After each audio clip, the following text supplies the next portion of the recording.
अऊज़ु बिल्लाहि मिनश्शैतानिर्रजीम बिस्मिल्लाहिर्रहमानिर्रहीम अल्लाहुम्मा सल्लि अला मुहम्मद व आले मुहम्मद। मोमिन किराम, अहादीस और रवायात में इंसान के लिए जो ज़िंदगी गुजारने के आदाब बयान हुए हैं, उनमें से एक अदब यह भी है कि इंसान रात को जल्दी सोए और सुबह को जल्दी उठे। और उनमें से एक अदब यह भी है कि इंसान आधी आधी रात को उठे और उठकर अल्लाह ताला के ज़िक्र में मसरूफ़ हो जाए, अल्लाह ताला का ज़िक्र करे, नमाज शब पढ़े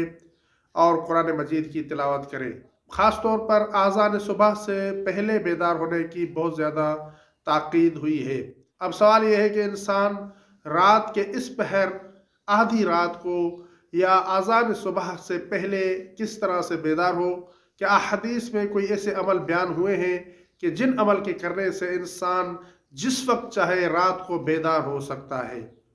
रसूल खुदा सल्लल्लाहु अलैहि वसल्लम की एक हदीस है कि आप करीम सल्लल्लाहु अलैहि वसल्लम ने इरशाद फरमाया कि जो शख्स भी चाहता है कि वो जिस वक्त चाहे रात के किसी भी पहर में बेदार हो जाए, तो उसे चाहिए कि सूरह कहफ की आखिरी 10 आयतों की तिलावत करके सोए।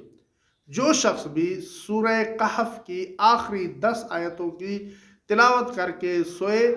और वक्त तयन कर ले, वक्त मुअय्यन कर ले कि मसलन रात को मैं 2 बजे बेदार हो जाऊं, 3 बजे बेदार हो जाऊं, तो आप करीम सल्लल्लाहु अलैहि वसल्लम ने फरमाया कि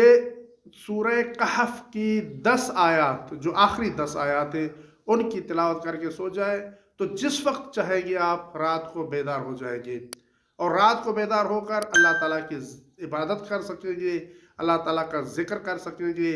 और अल्लाह ताला से मुनाजात कर सकेंगे। अगर हमारी ये वीडियो आपके लिए हेल्पफुल रही है तो हमारे चैनल को सब्सक्राइब कर लें और वीडियो को लाइक भी कर दें ताकि हमें इस जैसी और वीडियो बनाने के लिए मोटिवेशन मिल सके।